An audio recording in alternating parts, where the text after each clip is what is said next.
The incredible journey of life. From birth, through infancy, childhood, puberty, adulthood, and a slow maturity to old age. Using the latest medical imaging, state-of-the-art modeling, and 3D computer graphics, we embark on an extraordinary voyage through the body. This is not just the story of one life. It is the story of all our lives, told from a unique perspective, deep inside the living body.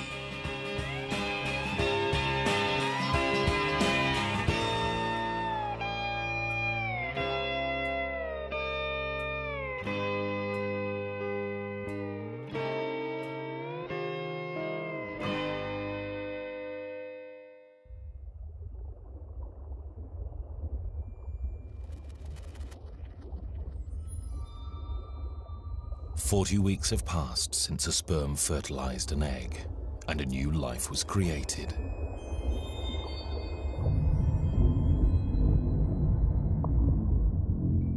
A single cell has developed into a fully formed baby.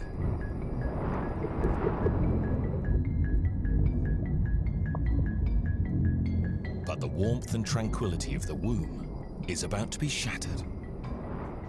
We are about to be born.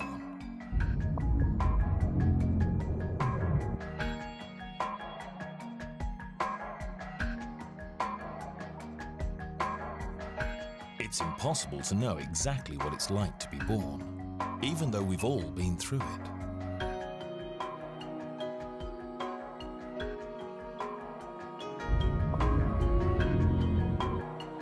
It's certainly surprising.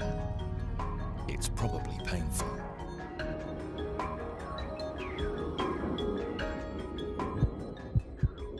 What scientists do know is that at the moment of birth, we experience a surge of adrenaline even more intense than during a heart attack.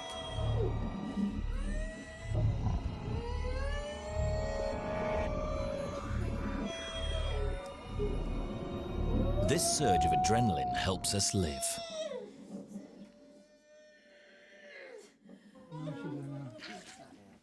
It kick-starts our lungs into drawing their first breath.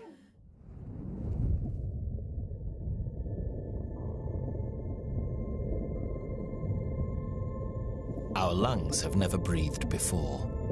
They are still filled with amniotic fluid.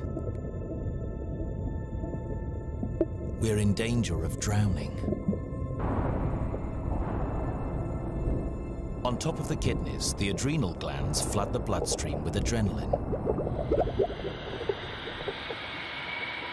Muscles we need to breathe suddenly go into spasm.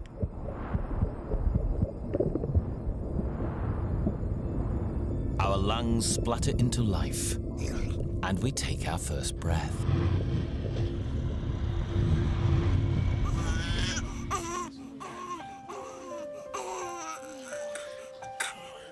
It's the most important breath of our life, the first of 700 million.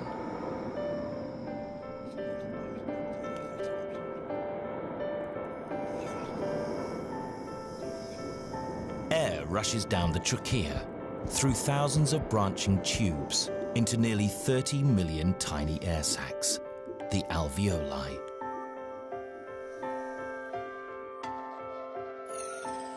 These absorb oxygen into our blood.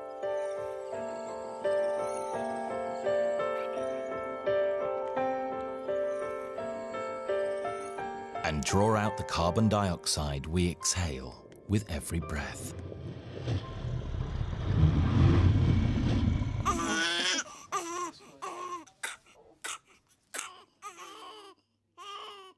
Now the umbilical cord, the physical link between mother and baby, is cut. We are on our own.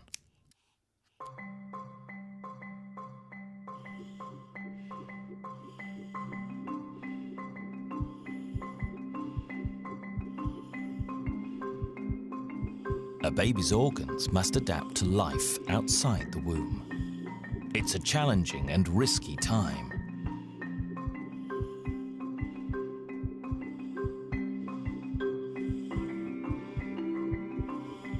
Our heart, no bigger than a walnut, has already been pumping for 8 months. But in the first days of life, there's a problem with it.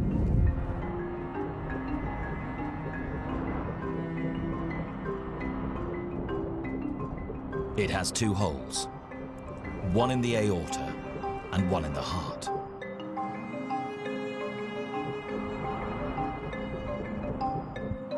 In fact, these holes are not defects. They are a remnant of our life before birth, when blood circulated through a system of blood vessels to the placenta.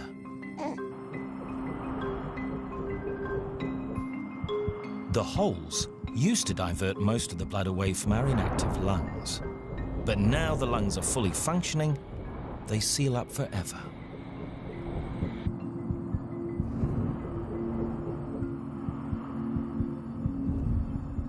Now the heart is working normally. It pumps blood through tens of thousands of miles of blood vessels.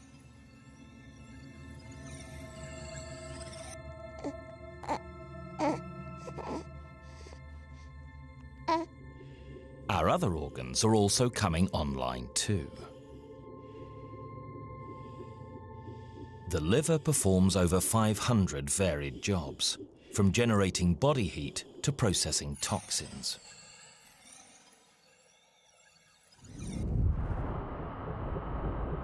The kidney's function is to maintain the balance of water in the body.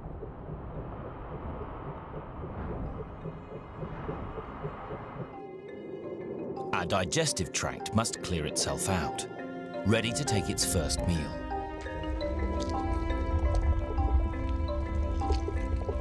Our bowels are full of digested amniotic fluid and dead cells, a sticky green-black tarry material called meconium. It's corrosive stuff. In some babies, meconium can end up in the lungs and attack the delicate lining. Though here in the gut, meconium is harmless and is flushed out within hours.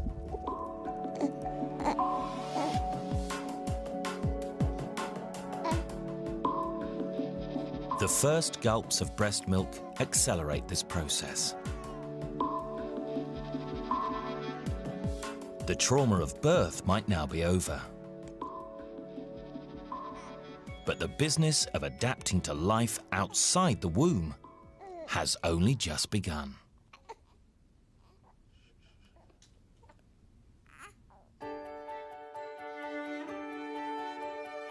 A newborn baby in the first months of life. This is the time when we start to make sense of the world around us and begin to explore it.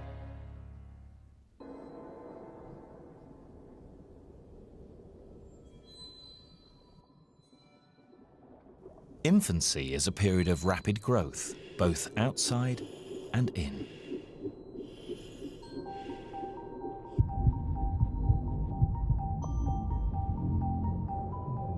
The human body is a miracle of microscopic design.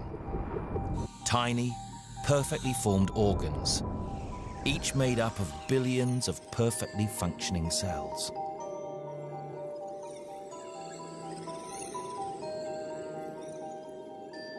These cells are the building blocks of the body. They make us what we are.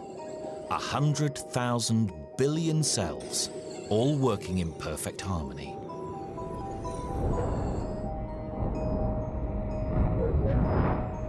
Inside every cell is the same extraordinary engine, a machine that tells each cell how to grow and what functions it must perform. It's DNA, and it's unique to every person. DNA is a chemical blueprint for who we are, the instructions that create each new person and sends them on the journey of life. DNA not only determines our looks and character, but also sets out the timeline of our lives. It decides when we grow, when we develop, when we age, and even when we die. But our life is also shaped by the environment around us and the people we share it with.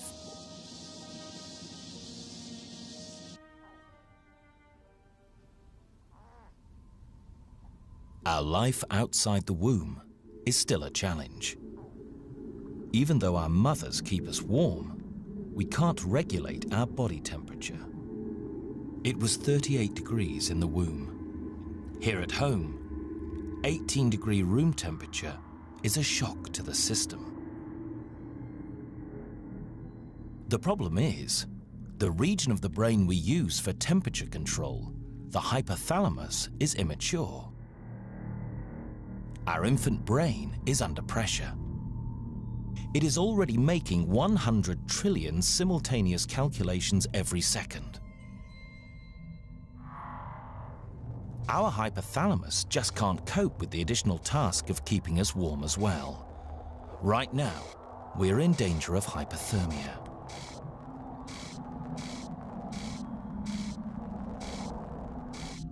An infrared camera shows the struggle to keep warm. We are losing precious body heat. The yellow areas show where we lose the most.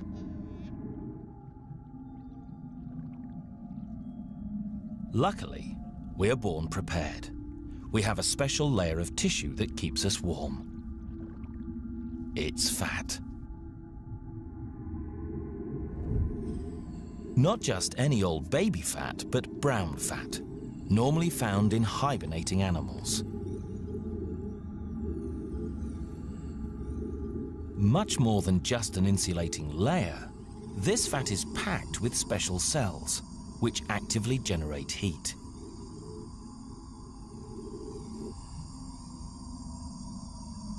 Eventually, most of this fat melts away as the hypothalamus matures and takes over the job of temperature control.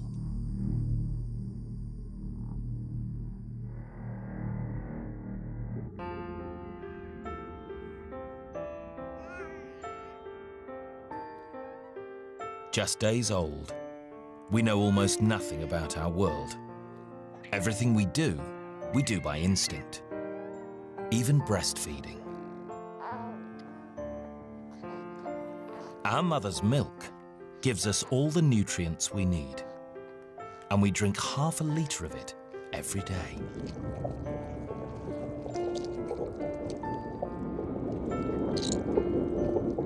It's much more than the ultimate superfood.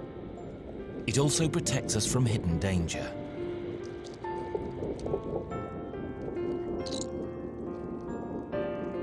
Outside the womb, there are bacteria everywhere, invisible and potentially deadly.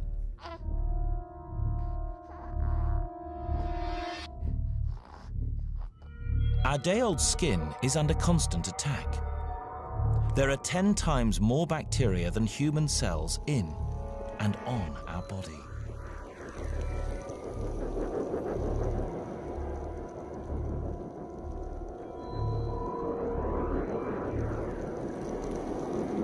Our immune system is underdeveloped, and we can't fight infections off ourselves.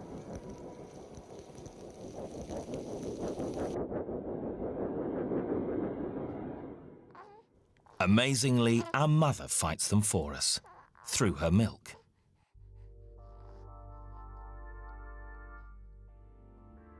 The close contact between mother and baby means she absorbs the same germs that are attacking us. Her mature immune system creates antibodies to kill off these bacteria. Then, in a masterpiece of natural design, she passes those antibodies to her baby in breast milk. Until our own immune system develops, she will keep us safe.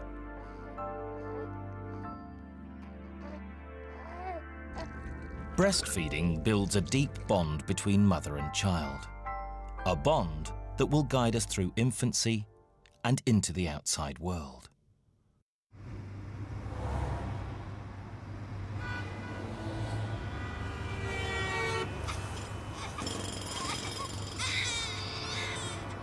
At this age, even a simple trip to the supermarket is a sensory overload.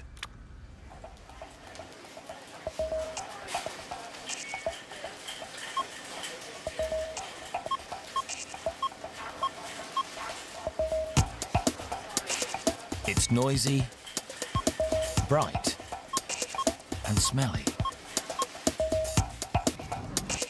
High up inside the nose, the specialized olfactory nerves dangle in the stream of air we breathe. They detect chemicals and send an electrical signal to the brain. Our brain interprets the signals as smells. Our sense of smell is very sensitive. We quickly learn to recognize smells and can identify our mother with our nose.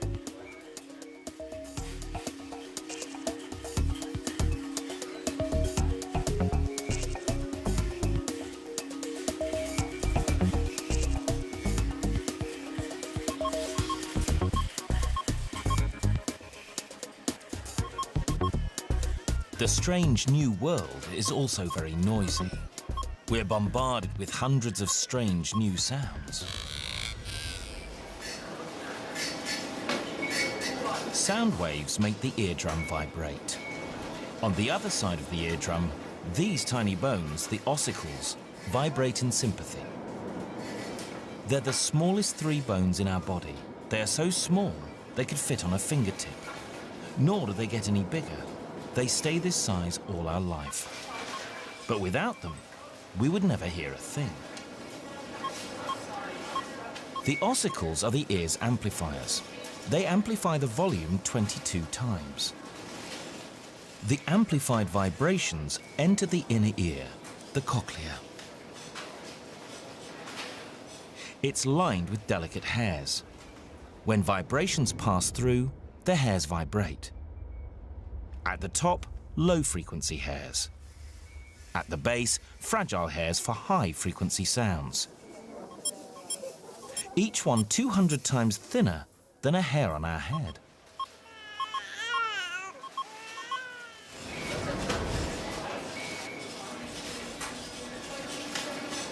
Over time, loud noises will damage these hairs.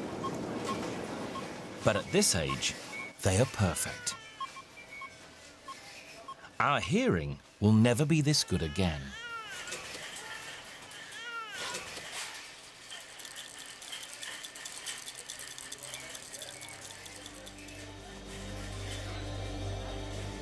For eyesight, the story is different.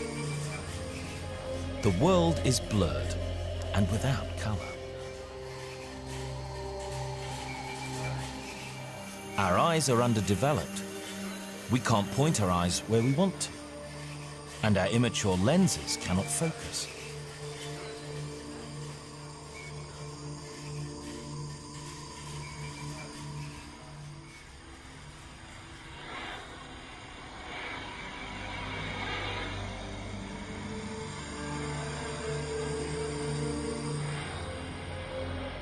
The lens flips the image it receives.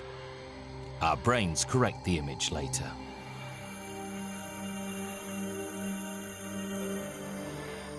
Babies can't yet see in color because the retina, the screen at the back of the eye, is also immature.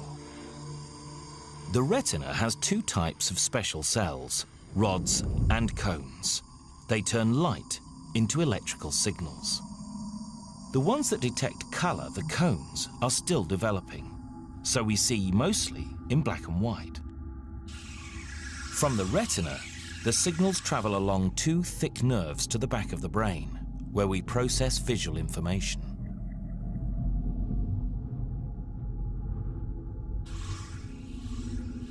When the image arrives, the real challenge begins.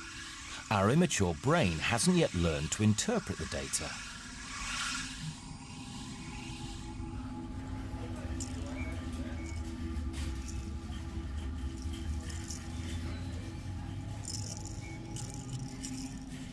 That's changing fast. By 2 months, we can distinguish colors and shades. At 4 months, we can identify facial patterns. And by 8 months, we have 20/20 vision. Baby's eyes undergo another amazing change. When we are born, our eyes are blue, but gradually cells of the iris begin making pigments. The iris changes into a startling pattern of color, a pattern that is unique to each of us. We are changing in other ways too.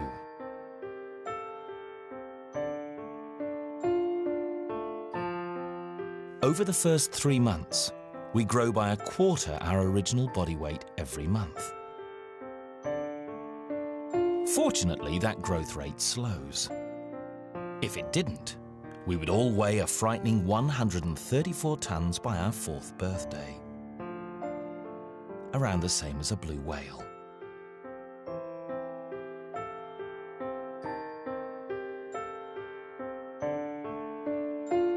At 8 months, all our senses are working properly. We're beginning to explore the world. And the sense we use most is touch.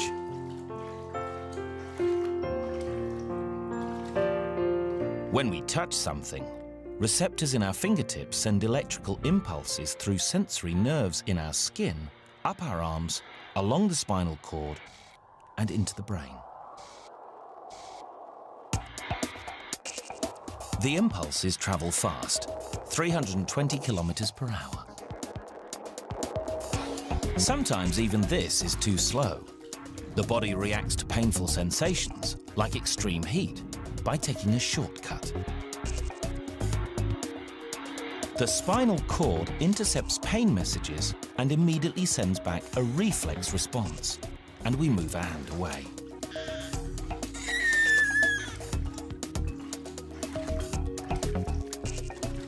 We have sensory receptors all over our skin, but some areas are more sensitive than others. The hands, face, and mouth. There are 9,000 sensory receptors on the tongue alone. This is why babies use their mouths to explore their world.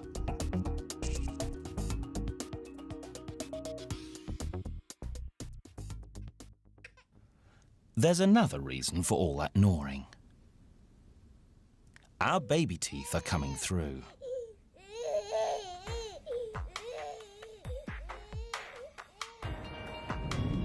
Milk teeth form deep in the gums while we're still in the womb. Now, one by one, they are bursting through. It's painful, but it's progress. At last, we can eat solid food.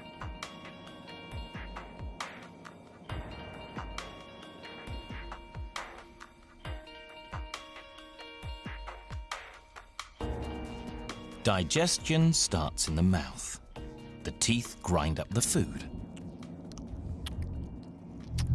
Next, special glands under the tongue pump out saliva. It helps break down the food. Saliva also lubricates the food on its 12-hour, 4-meter journey through the gut. It'll pass from the stomach into the small intestine and finally the large intestine.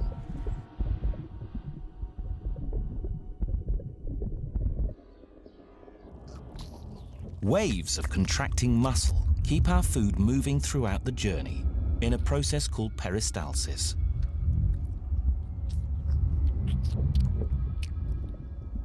The contractions are so powerful, we can even eat upside down.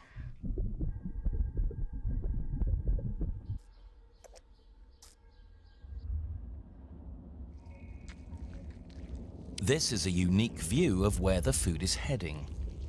For the first time, a new camera shows a high-definition view of the journey to our stomach.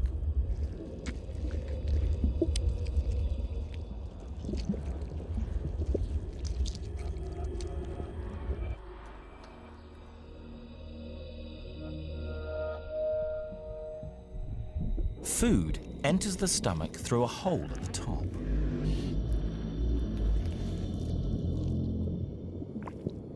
The stomach is a bag of muscle. It churns, squashes and squeezes the food into liquid. At the same time, acid breaks down the food.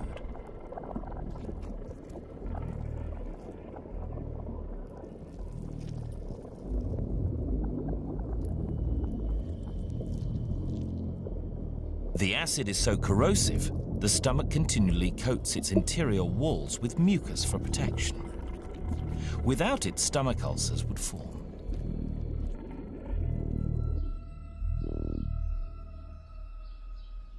After about an hour, the stomach squeezes the broken down food through a tiny hole called the pyloric sphincter.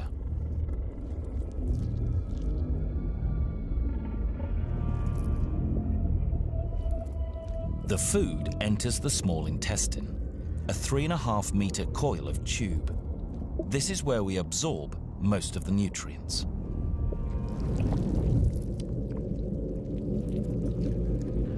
First, the pancreas pumps out a juice that neutralizes the stomach acid.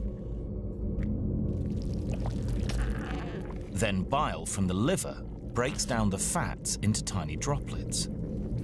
Smaller droplets are easier for the intestine to absorb.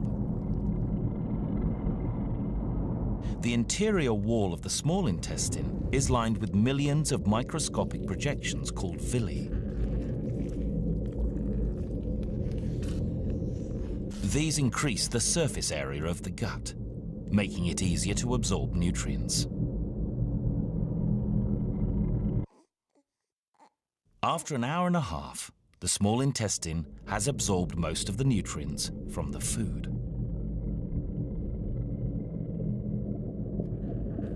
What's left enters the large intestine through this, the ileocecal sphincter.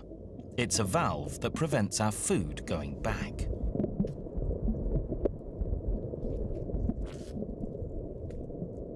There are few nutrients left to absorb now.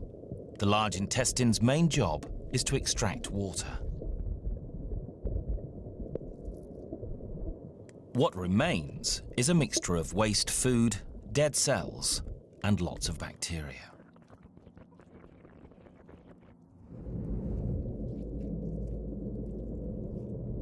These bacteria in the large intestine aren't an infection. They produce enzymes that break down complex carbohydrates in our food. Carbohydrates we couldn't otherwise digest.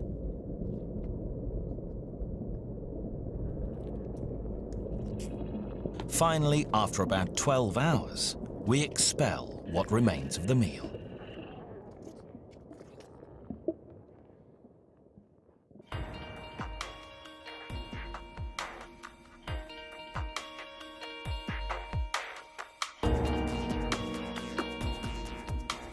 By the age of 1, we start to interact with our world.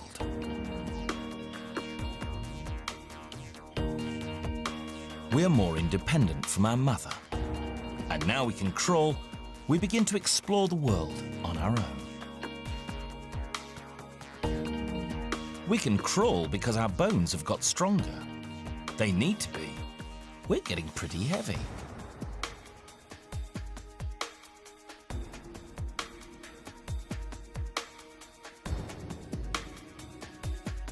At birth, our skeleton is mostly cartilage, the same material our ears are made of.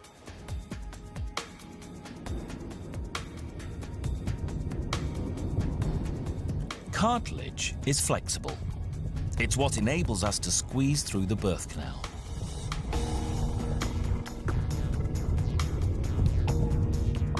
But after birth, our soft skeleton is a problem.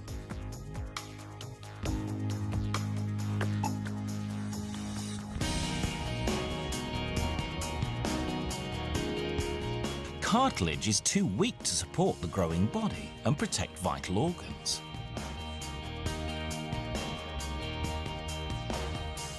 So, it gradually hardens into bone. Cells called osteoblasts lay down minerals that turn soft cartilage into hard bone.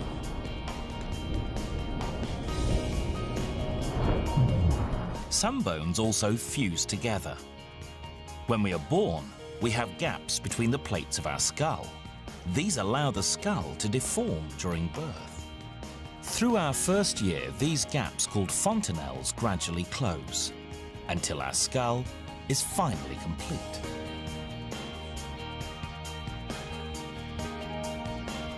As our skeleton develops, so does our desire to get around. We're about to hit one of the major milestones in our life: learning to walk. The key to walking isn't strength, it's balance. And the secret to standing is hidden deep inside the ears.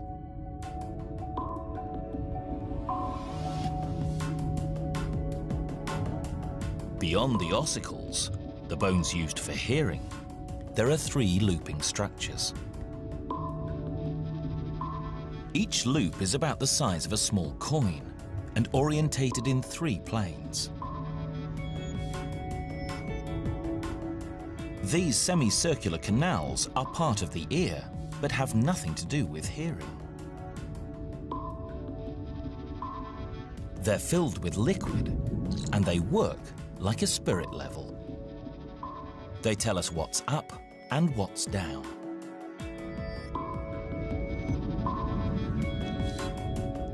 The liquid inside sloshes against sensory hairs lining the tubes. The hairs send data to our brain about how we are oriented and our direction of movement.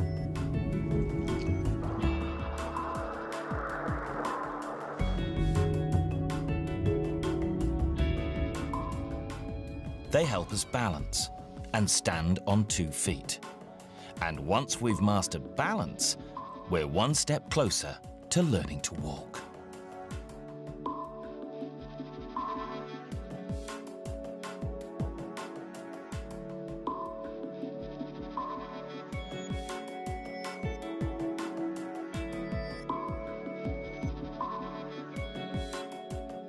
Now, there's no limit on where we can go and what we can do.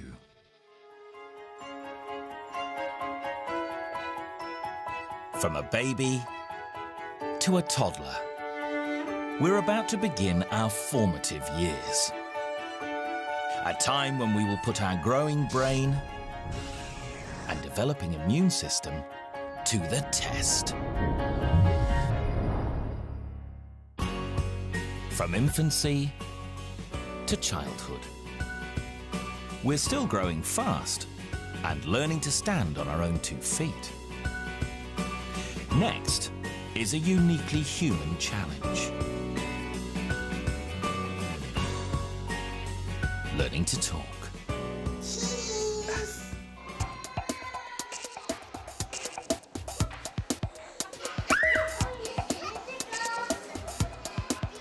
Most of us learn to talk by our first birthday. But by 2 years old, we're learning 10 new words a day.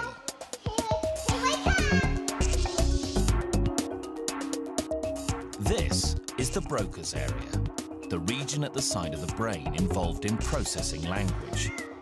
With it, we can create sentences and communicate complex thoughts.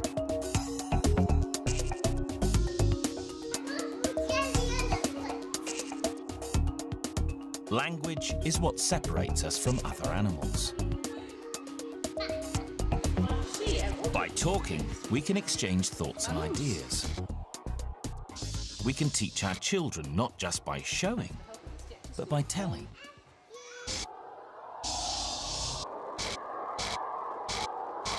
As our brain develops, we gain other uniquely human qualities.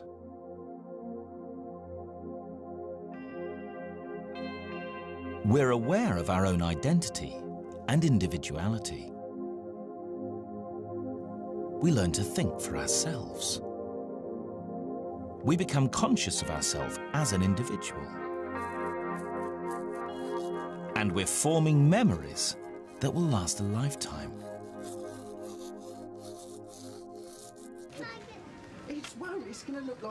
Human childhood is unique. Few other mammals spend such a huge portion of their lives preparing for adulthood. To do so would be a costly waste of time. By the equivalent age in their lifespan, most mammals, like dogs, would already be reproducing. Not so with us humans. The timeline set by our DNA clock puts a delay on our sexual development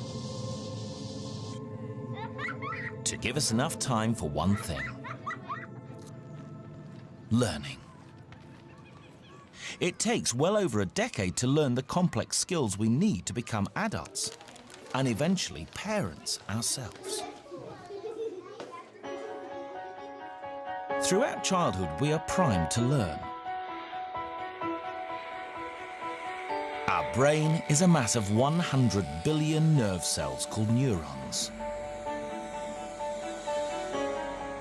Between them, they generate enough electricity to keep a light bulb burning for a day.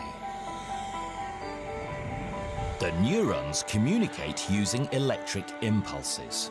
Each impulse is a tiny fraction of a thought and memory. When we hear a new word, our ears convert the sound into electrical impulses in our brain. The brain can learn because the connections between the brain cells, the neurons, aren't permanent. The brain rewires itself. The neurons send out tendrils, constantly forming new connections. Where they meet is a synapse. Chemicals called neurotransmitters bridge the gap to allow the impulse to continue the chain. The new connections form a pattern, a new memory. We learn by making new connections between brain cells and then reinforcing them through repetition. The stronger the reinforcement, the more likely the memory will stick.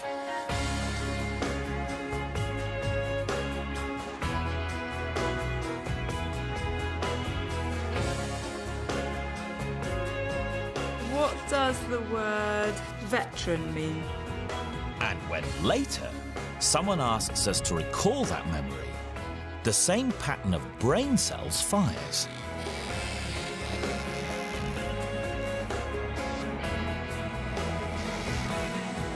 And we remember the answer. Miss. Because the brain grows quickly in childhood, millions of new connections are being made all the time, making this the perfect time to learn.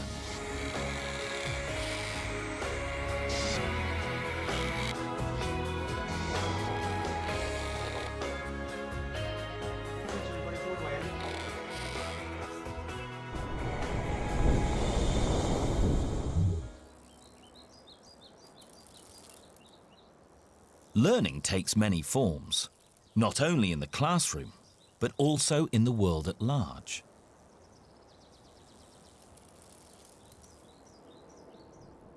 We learn by experience, and sometimes these experiences are unpleasant. Because we're programmed to try out new things when we're young, we take risks with our body. Fortunately, it's a finely tuned machine, capable of repairing itself when injured. A cut knee is part of childhood. As soon as the skin is broken, the body's repair mechanism swings into action. Blood capillaries constrict to reduce their diameter and slow the bleeding. Next, platelets, a type of blood cell, make the blood in the cut become viscous and clot.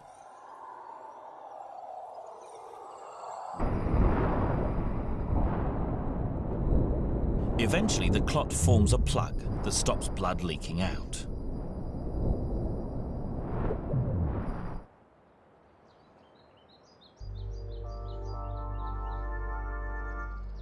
Our cells multiply at a prolific rate, not only to increase the number of cells in the body, but also to replace worn-out tissue with newer, stronger, bigger versions.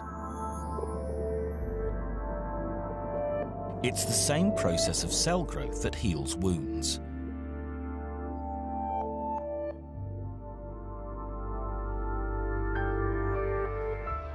In fact, we're so good at healing in our youth, even the scar disappears.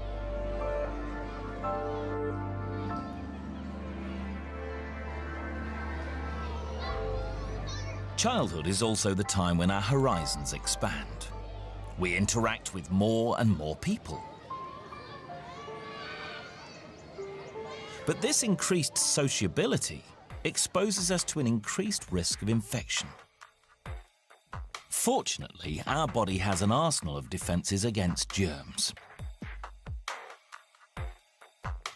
Eyebrows and eyelashes, ear hairs and nasal hairs catch airborne bacteria. Sweat, tears and mucus wash them off. And skin constantly sheds its top layer of cells, taking bacteria with it. The mouth is especially vulnerable. Recent discoveries have shown that pathogens found here are so potent that if they ended up in vital organs like the heart, they could even prove fatal. Fortunately, the body has a secret weapon. Saliva contains lysozyme, an enzyme specially developed to destroy bacteria. Though tiny, saliva glands create nearly 1.5 liters of saliva every day.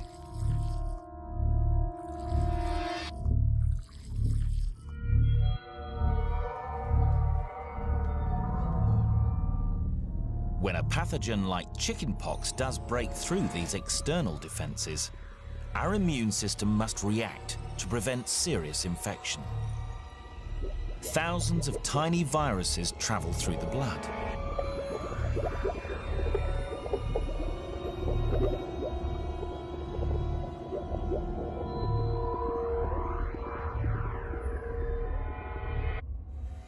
The virus hijacks a cell and manufactures thousands of copies of itself.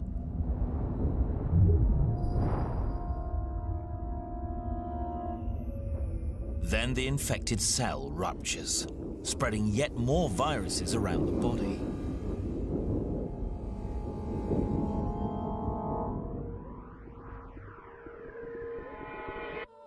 The outward signs of chickenpox are a rash and a high temperature.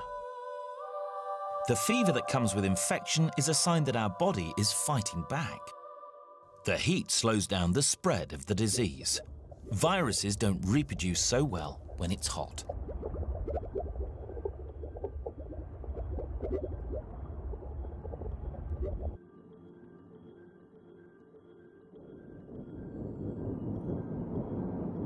The immune system kicks into action. White blood cells latch onto the infected cells and pump in poisonous proteins. It kills the cell, but it kills the viruses too.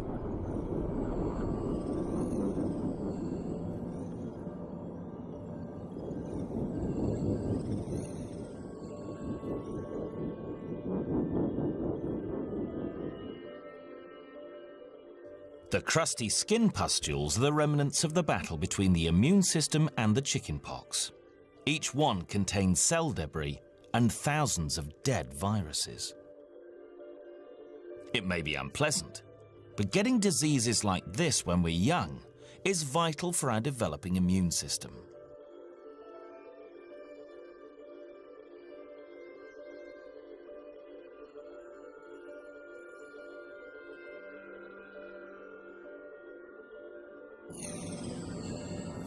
Our body creates memory molecules against the virus's antibodies.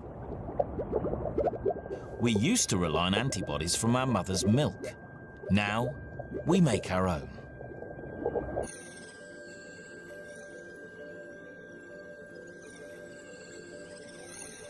If we catch the same disease when we're older, the antibodies enable our body to recognize the virus instantly.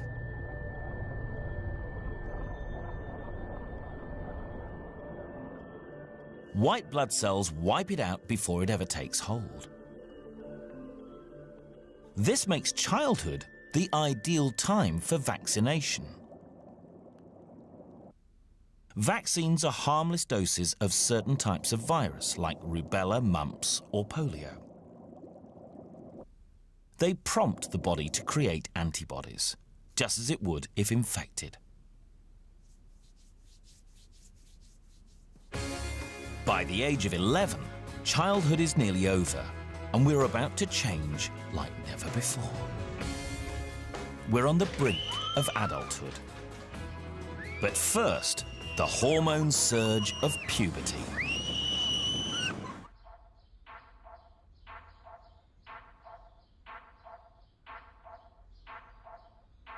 Puberty doesn't stick to a schedule. It begins at any time, depending on our DNA clock, our lifestyle, even our diet.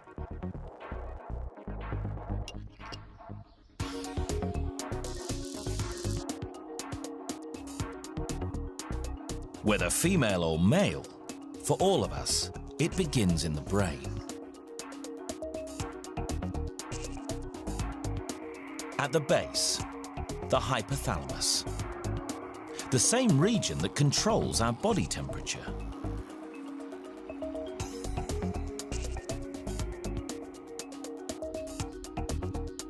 Puberty starts when the hypothalamus releases the protein kisspeptin into the brain.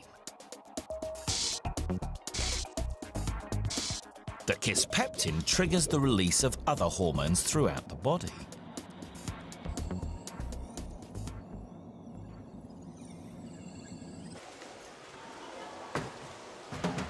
This stimulates the sex organs to mature.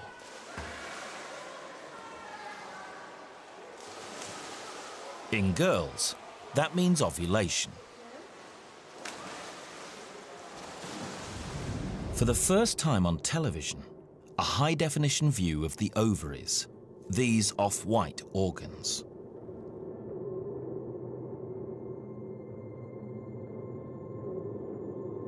This unique footage from Gold Coast IVF Fertility Centre shows something incredible. An egg inside a protective blister of fluid. At ovulation, the blister ruptures. The egg inside will travel down the fallopian tube, where it will be either fertilized or lost in menstruation.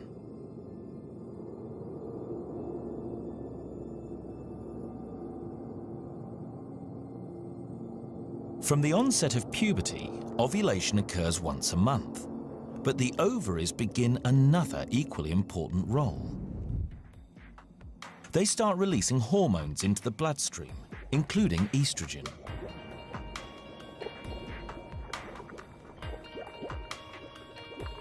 They have dramatic and lasting effects on both emotional and physical development.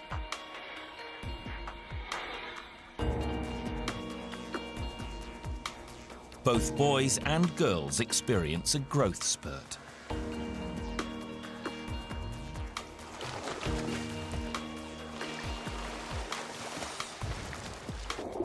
And each day when we look in the mirror, we see a new face looking back.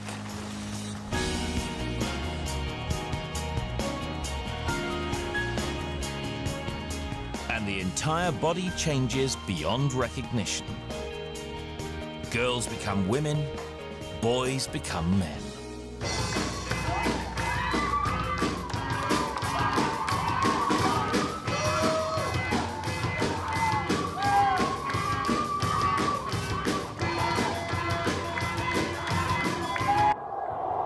Male brains also release kisspeptin during puberty.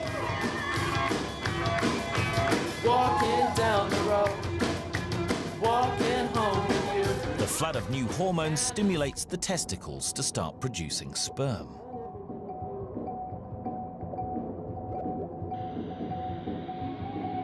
The testicles also generate a tenfold increase in testosterone, the hormone that turns a boy into a man.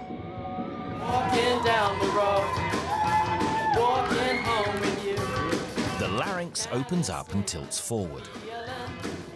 And everything you do. The vocal cords stretch wider. There's something about you. The longer chords vibrate at a lower pitch. The voice deepens.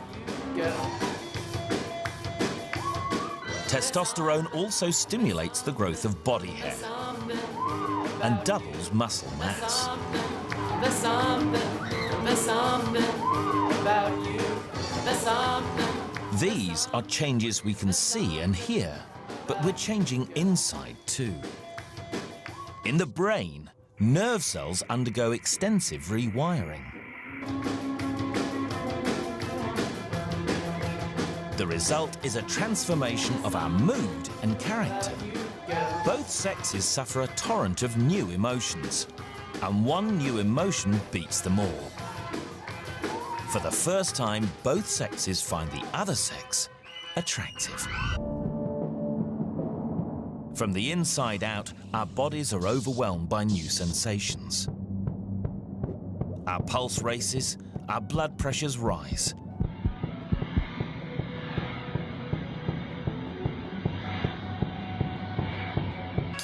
Our lips gorge, our cheeks flush with blood. These are all signals that we desire someone.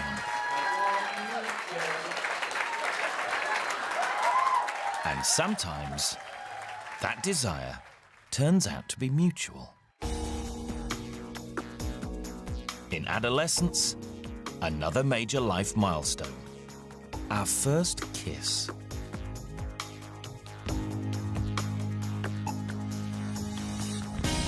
In the first 2 decades of life, the human body accomplishes something close to miraculous.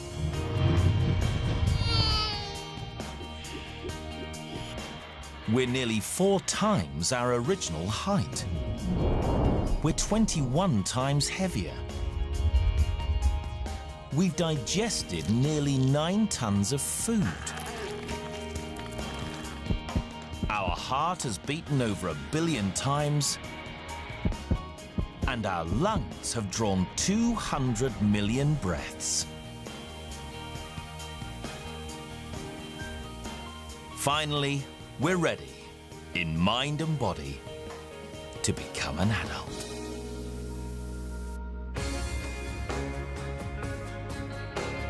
From teens to 20s, the rapid growth of childhood and puberty gives way to a new phase of life: adulthood.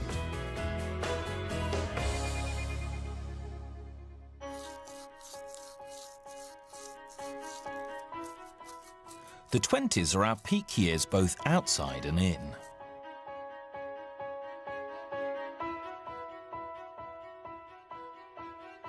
Our body has stopped growing taller, but it will never stop changing.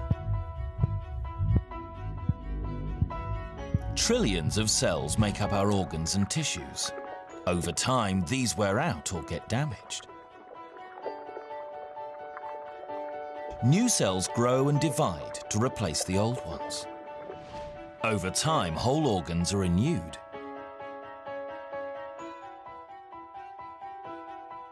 We get virtually a brand new body every 2 years.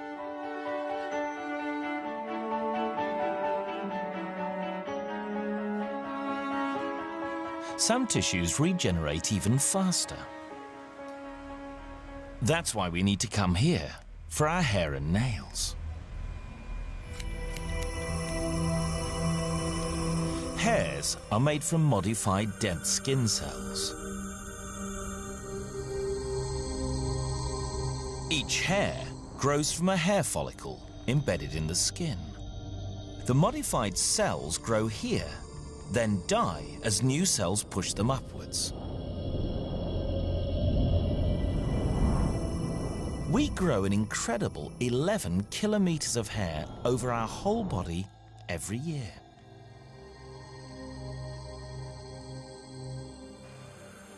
Our hair grows whether we want it to or not. However, other parts of our body are partially under our control.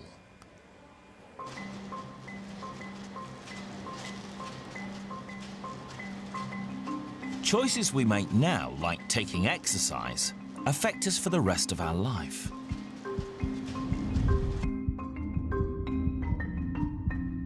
Exercise strengthens the heart. It's the body's hardest working muscle.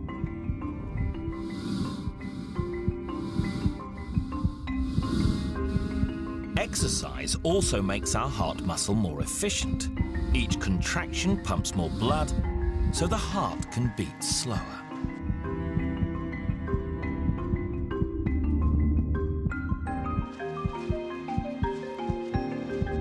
It's a similar story in the lungs. Exercise stimulates extra capillaries to grow, so we absorb more oxygen with each breath.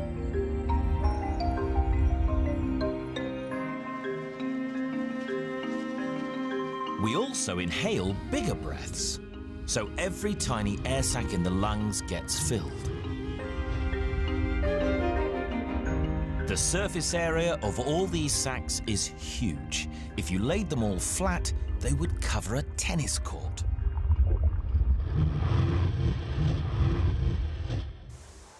Working out also strengthens our skeleton. Exertion puts pressure on the bones. That encourages the bone cells to renew bone fibers. Specialized cells called osteoclasts eat away at old or damaged bone. Other cells, osteoblasts, rebuild it with newer, stronger material. The result, dense, strong bone. At the same time, our muscles also build.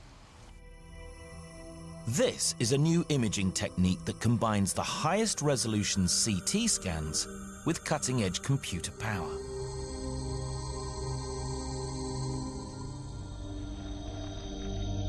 It's called Volumedic, and it shows how over 650 skeletal muscles make up to a third of our adult body weight.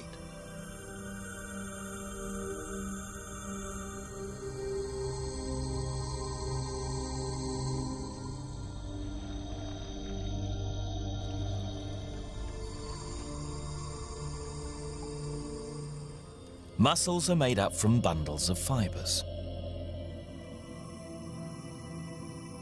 A good workout rips these fibers apart. When our cells repair the damage afterwards, they add extra material. The muscles grow back bigger and stronger through choices we made. Unfortunately, some choices are less beneficial.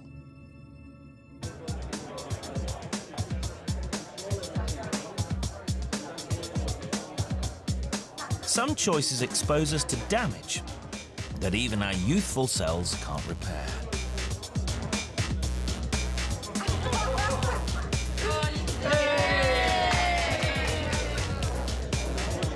Parties are part of life in your 20s.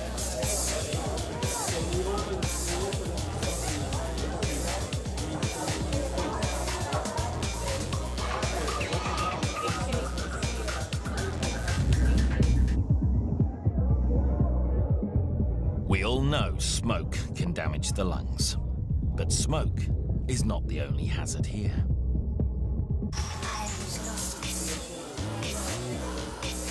From the day we were born, our ears have been gradually damaged by loud noise.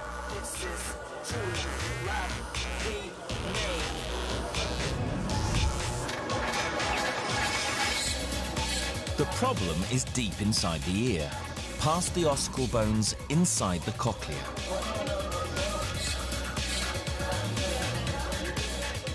These fine hairs, the stereocilia, turn sound into nerve impulses, but they are very fragile.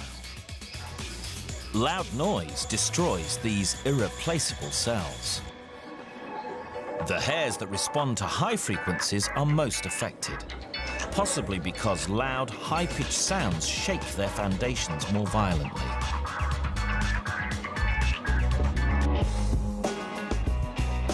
The effect is still too small to notice, but the frequency range of our hearing is already shrinking.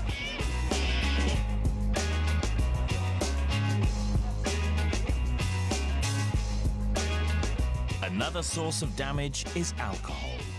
Though social drinking is very much part of growing up, alcohol is a poison.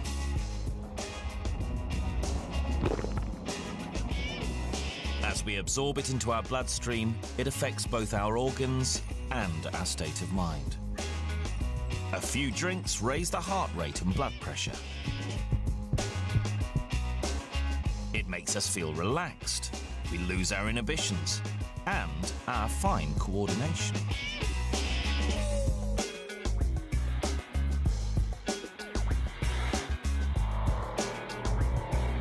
These sensations are the result of chemical reactions inside the brain, especially in this region, the cerebellum, the region responsible for coordination and balance.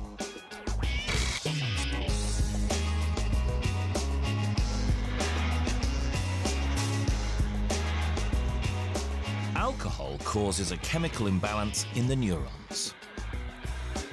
While some synapses accept signals more often, others become blocked.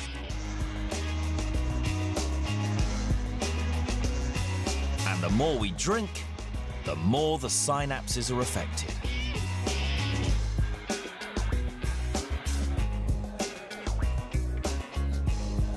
Alcohol also fools the brain into thinking we've drunk too much water. It sends the kidneys into overdrive, expelling valuable liquid into the bladder.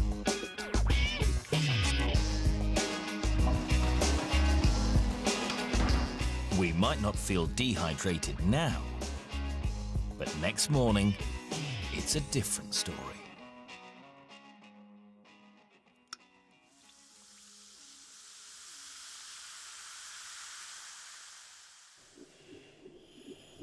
After a party, it's the liver that clears up the mess. The liver is the body's biochemical control center. It performs over 500 functions. One of them is to convert poisons into harmless chemicals. One of the poisons is alcohol. The process demands water, and the liver doesn't care where it takes it from. The brain is 75% water. When the liver demands water, it's the brain that suffers.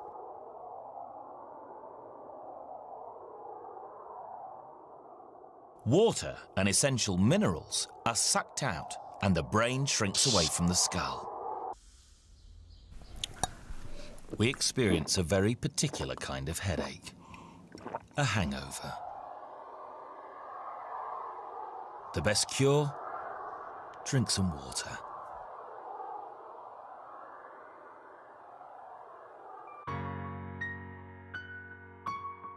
Time passes, and we get to know our limits. Now, new challenges are on the horizon. It's time to find love and have children of our own. Many of us meet our future partner at work.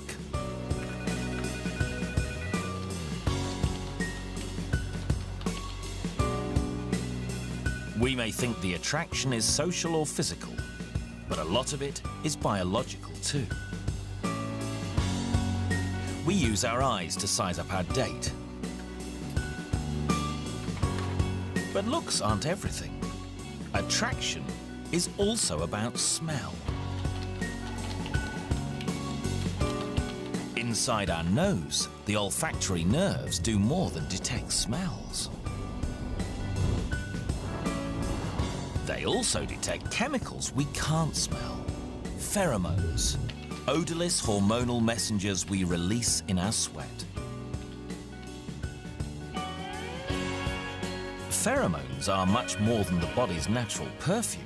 They carry detailed information about our genetic health and our ability to resist disease.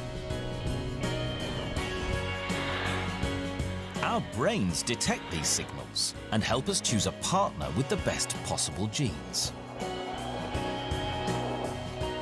But love is not just an emotion. It's about chemistry.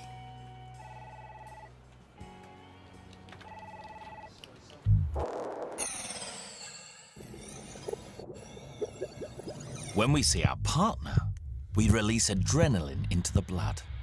Our heart pounds, we can't sleep.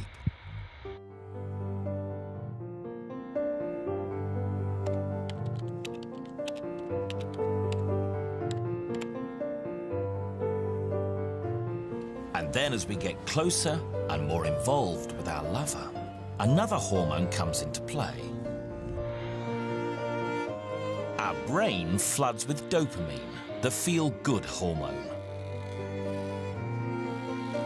As potent as cocaine, it induces euphoria and it's addictive. It leaves us wanting more.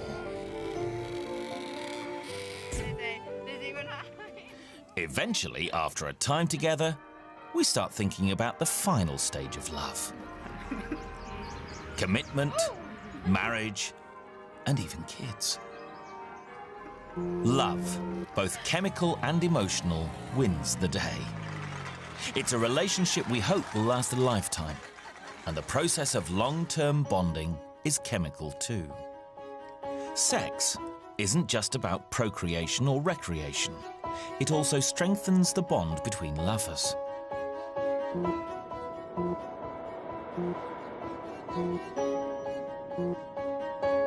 During orgasm, both partners' pituitary glands flood their bodies with oxytocin, the bonding hormone. It's the very same hormone that binds us to our mother as a newborn baby. The more sex we have, the more oxytocin we produce, the stronger the bond between us.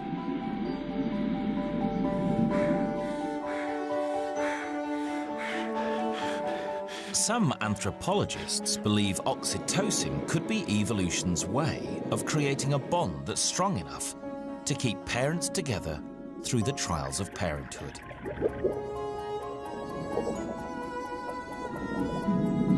And the time for parenthood is now.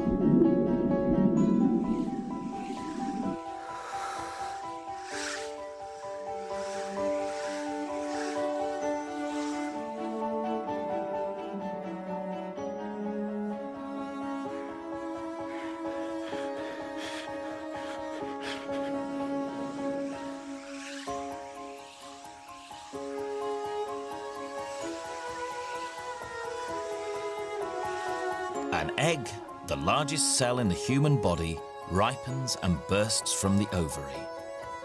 It begins the same monthly journey hundreds of others made before it. While earlier eggs were lost in menstruation, this one is destined to become a baby.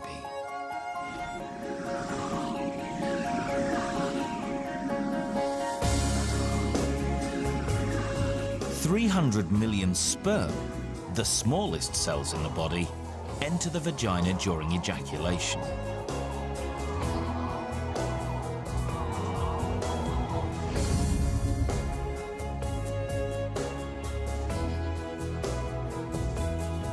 They have a tough journey in front of them. First, they must survive the hostile environment of the vagina. Its secretions are acidic to prevent bacterial infection, but they also kill sperm. Most of the sperm are killed before they reach the cervix.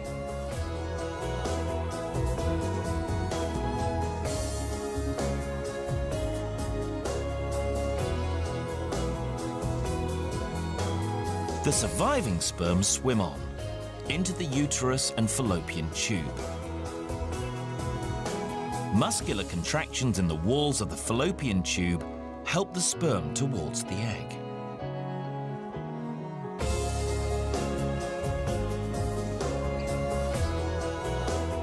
Only a few hundred make it this far, and only one will succeed in fertilizing the egg.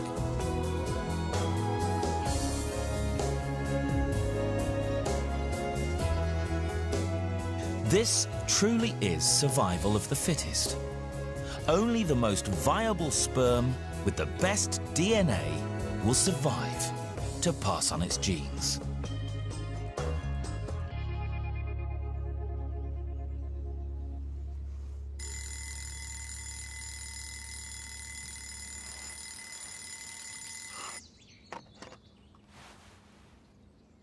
So far, there's no sign of what has happened. We're totally unaware that we're about to embark on a new chapter in our life.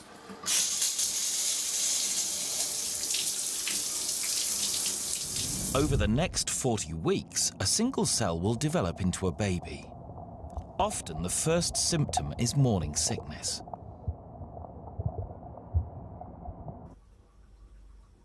No one knows for sure what causes the nausea, but one theory is that it protects the fetus from toxins in food.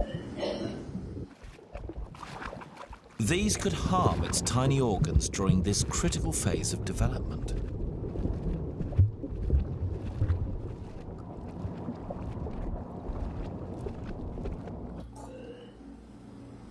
Another theory is that nausea is a side effect of the mother's immune system, as it weakens to avoid attacking the developing embryo.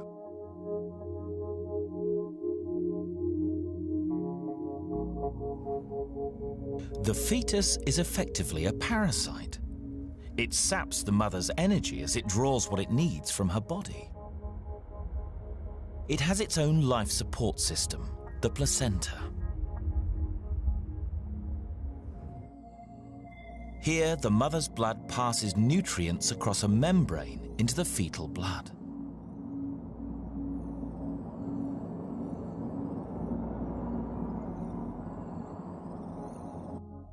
Thanks to this constant nourishment, the baby grows over 850 grams in 10 weeks. And the uterus expands up to 1,000 times its normal size just to hold it.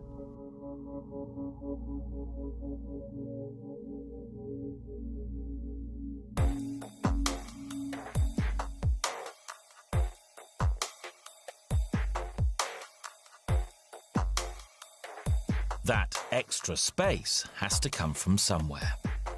The mother's body has to realign itself internally.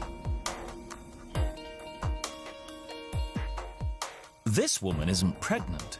Even so, all her organs are a tight fit. In a pregnant woman, those organs get squeezed to the back or pushed up into the chest.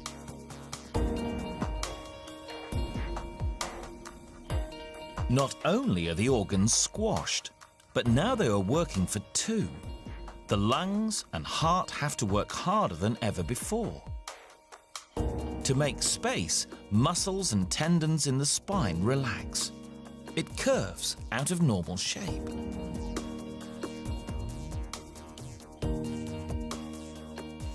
The stomach too is compressed and rotated through 45 degrees. It can only hold small amounts of food and drink, yet all the while, the growing baby is demanding more.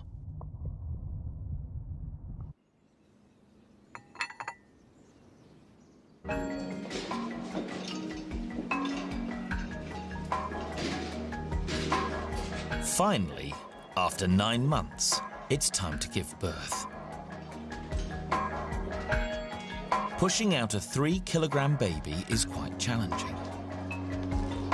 Softened tendons allow the pelvis to open up the birth canal, but even so, it's a tight fit to push the baby out.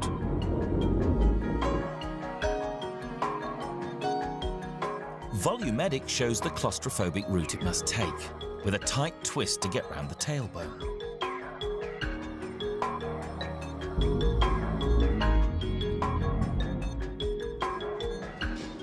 Sometimes it's too tight a squeeze for mother and baby. The only option for a safe delivery is a cesarean section.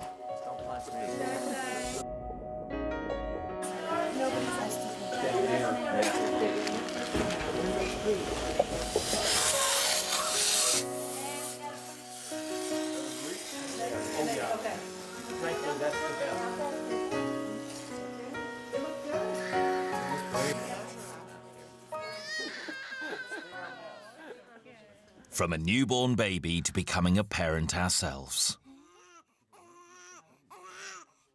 Raising kids puts a huge strain on us physically and emotionally. Life will never be the same again. Our 20s are behind us. Our body is about to enter a new period of change. As as the aging process takes hold. The story of human life continues. From the peak years of early adulthood to the joy of becoming a parent. As our children grow older, so do we. Our body is about to face the next challenge. By this time of life, our body has already peaked.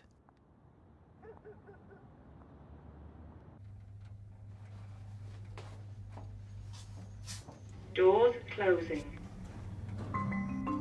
We have been aging for many years. But it is only now in our 40s we really notice our changing appearance. Our body is changing and beginning to show its age. The cumulative effect of years in the sun causes the first symptom. Our skin is getting wrinkles.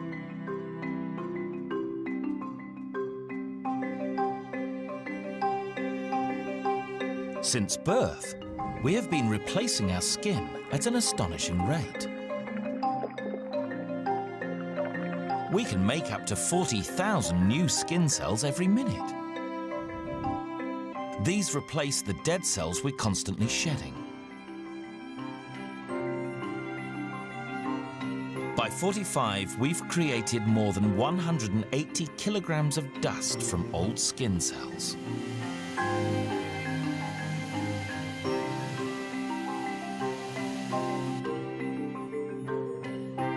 Our skin cells are never more than a month old, even in middle age. Wrinkles are not caused by damage to the cells. The problem is the stuff that binds them together. Collagen. Ultraviolet radiation in sunlight triggers a molecular chain reaction which degrades the collagen. The fibers get thinner and break.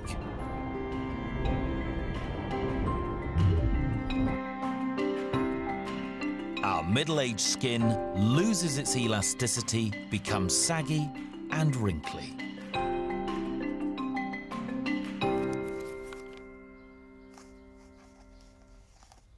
Our eyesight is also changing.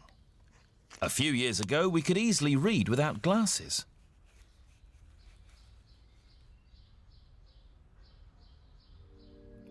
The problem is in the lens. Inner lens cells, along with heart cells and most brain cells, are among the only cells our body never replaces. They're exactly the same lens cells we had as a baby. As we get older, the lenses gradually stiffen. They focus less well. Our eyes also start to dry out. We produce a film that lubricates the eye. Now, we're producing less of it, and fewer tears to flush out debris.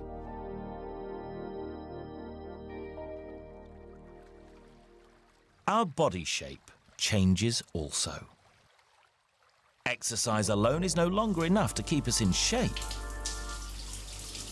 Aged 20, it was easy to stay trim. We could eat what we wanted, do what we wanted. Now, our metabolism is changing. It's easier to put on weight. The explanation for this is in our blood. In middle age, levels of sex hormones, estrogen and testosterone, and the levels of growth hormones drop.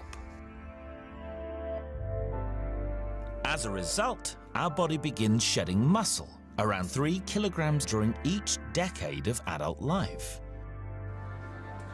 And this affects our metabolic rate. Less muscle means we burn fewer calories. So our body needs less fuel to run on.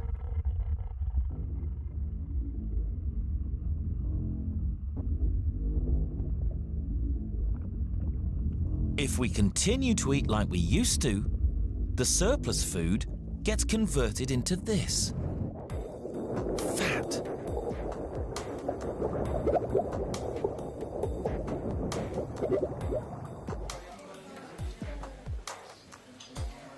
Women lay down fat on their hips. It's the body's way of providing a steady energy supply during pregnancy. Men lay down fat in a different area, their bellies. Belly fat evolved for quick energy release. It helps sustain our male ancestors during hunting trips. The body's ability to metabolize fat slows down as we age. It's a process that occurs deep inside our cells. Inside each cell in our body, there are tiny structures called mitochondria. They are our body's power plants. They combine nutrients from food with oxygen from the lungs to release energy. As we get older, the number of mitochondria dwindles, and with them, the ability to metabolize fat so efficiently.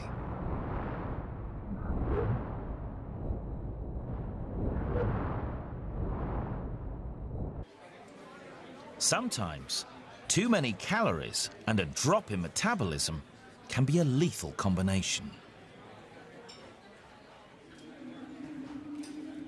Excess fat is much more than an extra inch on our waistline. It fills almost every cavity in our body.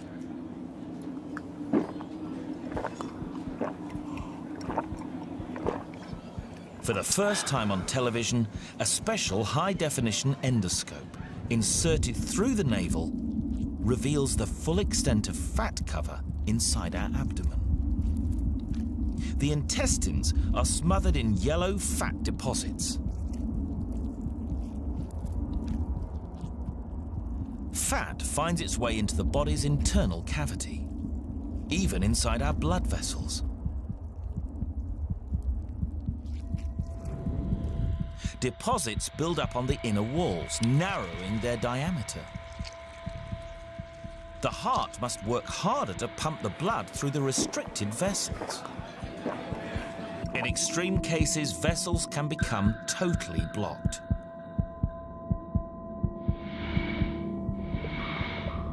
And if fat blocks the arteries that supply the heart, the results can be fatal. The heart muscles are starved of oxygen and nutrients and risk going into spasm.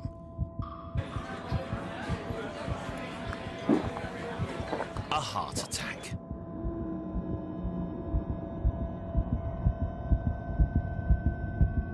Heart disease is the biggest killer in the Western world.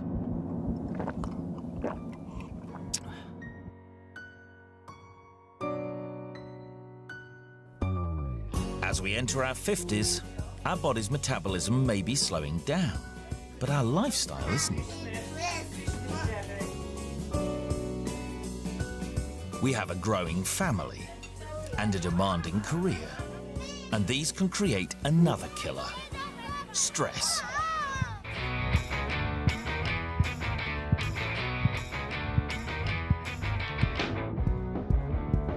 We all recognize the outward signs of stress: sweaty palms and shortness of breath, a dizzy feeling. But the real damage takes place inside our body.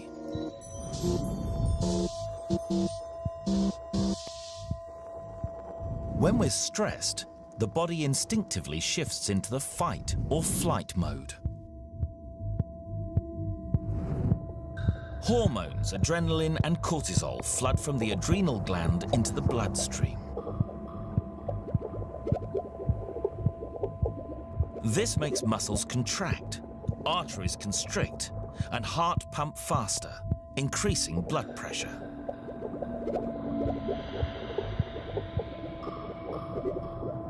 We evolved the fight or flight reflex to respond to attacks from predators.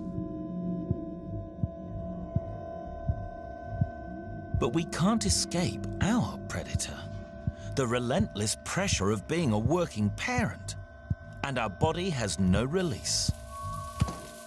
It's the constant triggering of fight or flight that can be damaging to our body. Stress may cause irreparable harm to our cardiovascular network, speeding up the aging process in the blood vessels.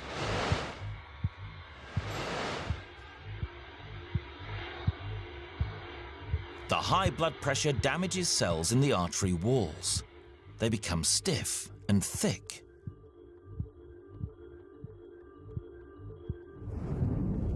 Especially here, in the biggest artery, the aorta.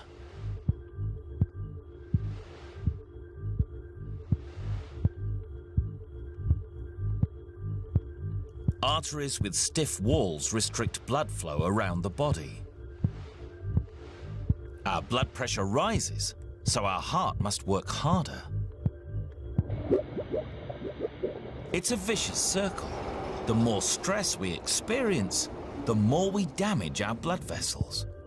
And the more damaged our blood vessels, the less able we are to deal with the effects of stress.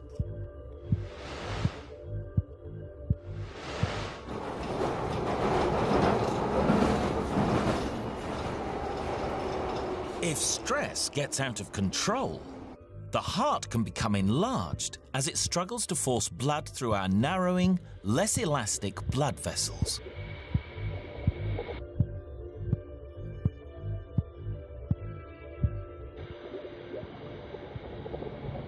High blood pressure can also rupture blood vessels in the brain, causing stroke.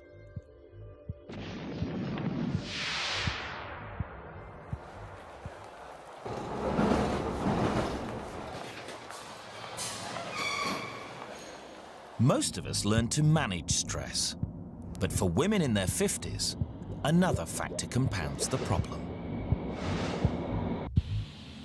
Menopause.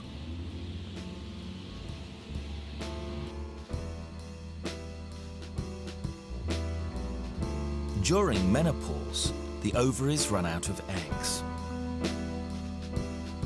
They also stop producing the sex hormones, estrogen and progesterone.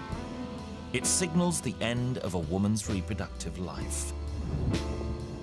As the supply of hormones winds down, it upsets the balance in the regions of the brain responsible for mood, sleep, and temperature control.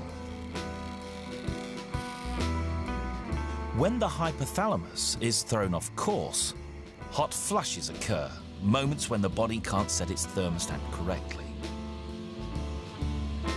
It's not just the brain that's affected, bone and muscle tissues also weaken.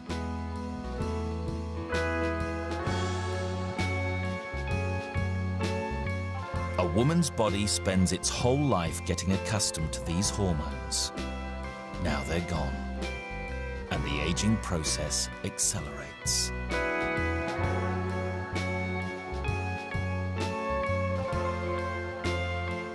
As children leave home and we retire from work, our body enters a new phase in life. Old age has arrived.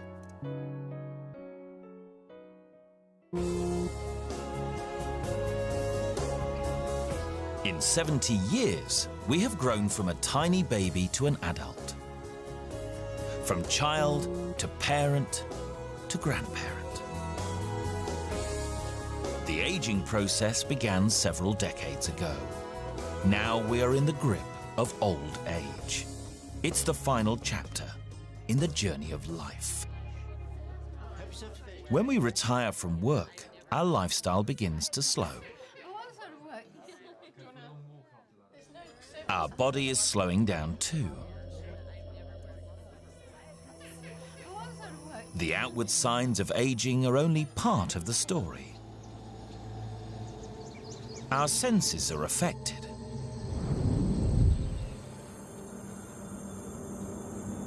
We have been losing the sensory hairs we used to hear from our cochlea since birth. Now most of the higher frequency hairs are gone. We're even losing hairs in the lower frequencies. The lubricating pads are stiffening between the ossicles attached to the eardrum. They're slowly seizing up. These days we struggle to hear. Our sight continues to worsen. The lenses in our eyes become stiffer and even change colour. From clear blue to a frosty yellow-brown. The result of a lifetime's exposure to ultraviolet light. Most of us are never aware of this change. Our brain just works harder to compensate for it.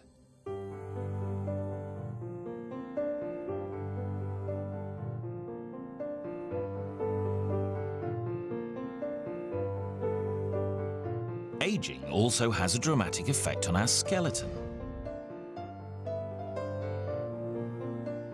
Many of us are at risk from osteoporosis.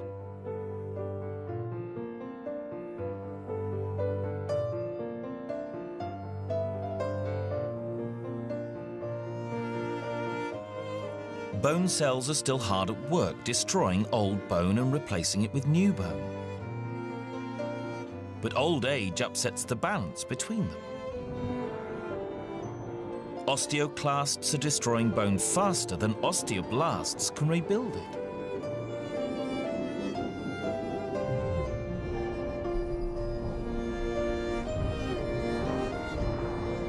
What remains is a hollowed-out cluster of brittle bone fibers. Our bones slowly crumble.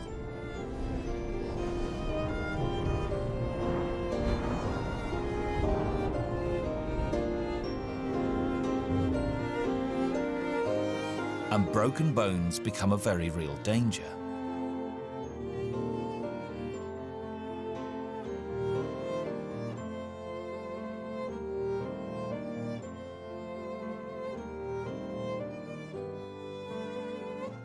It happens in both sexes, but the hormonal changes of menopause accelerate bone loss faster in women.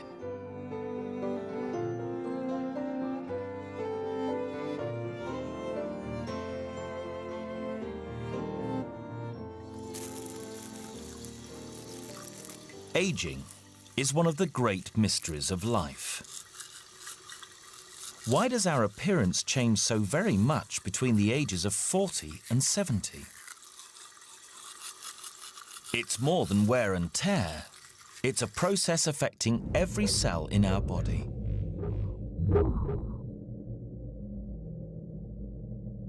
Every day, cells clone themselves in their billions. The DNA inside is also copied. As old cells die off, the new ones take their place.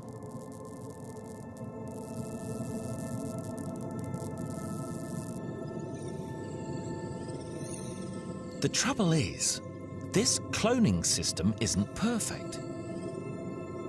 Any imperfections in the DNA are also replicated.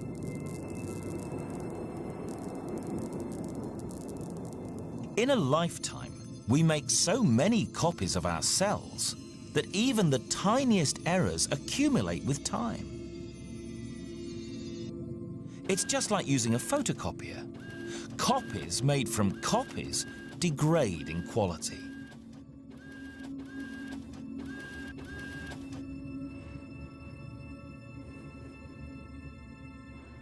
In our face, we have totally replaced the bone every 2 years since we were born. Our 70-year-old face is a 35th copy of our baby face. The imperfections get exaggerated with each copy. So by the time we reach old age, our face looks very different indeed.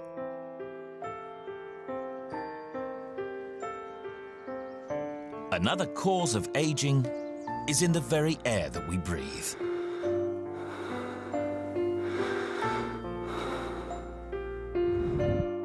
We need oxygen to live, but throughout our lives, it is slowly poisoning us.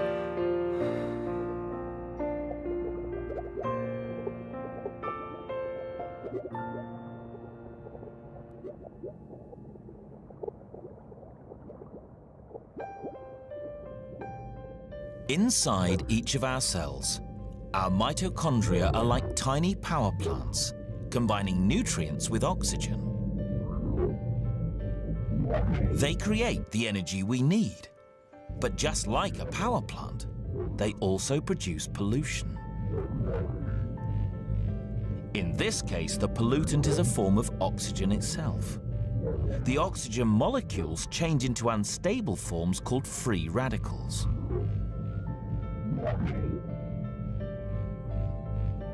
Over a lifetime, these free radicals slowly suffocate the mitochondria and damage our cells.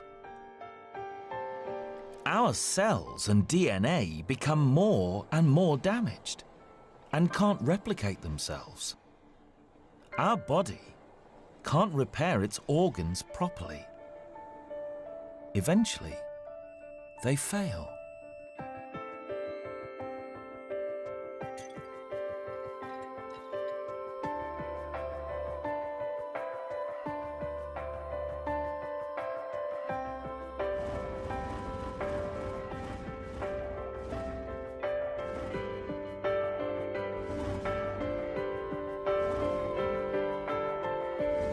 Death, like life, is an amazing biological process, engineered into the cells of the body.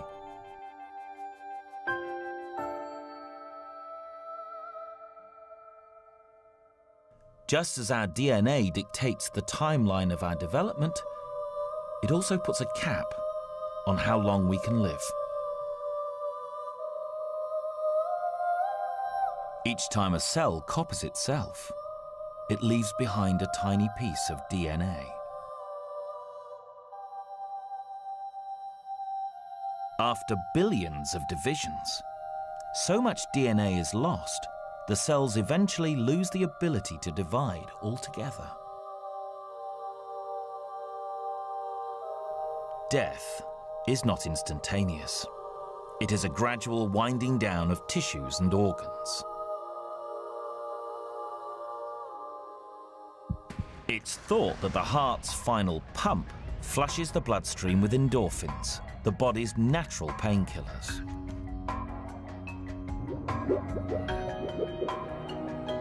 Now starved of oxygen, tissues cannot function.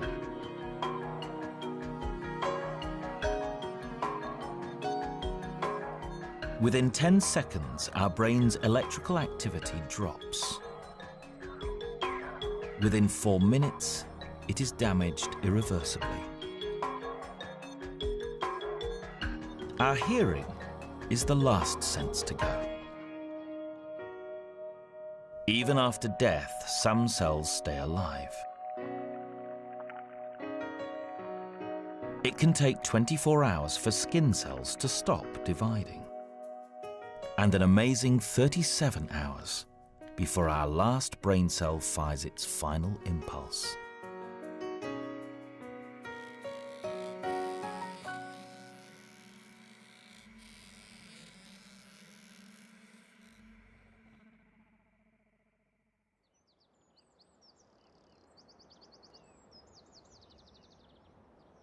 There is a saying that life goes on.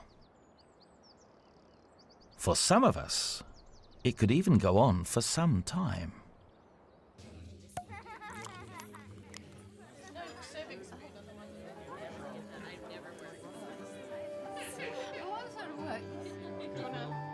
Current trends suggest that children born in the West today can expect to live into their 80s and beyond.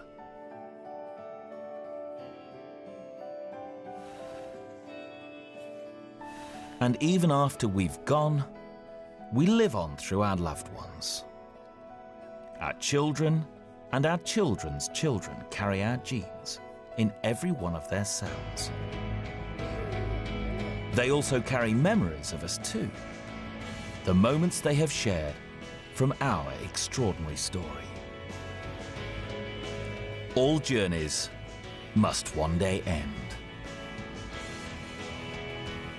And what a journey it has been.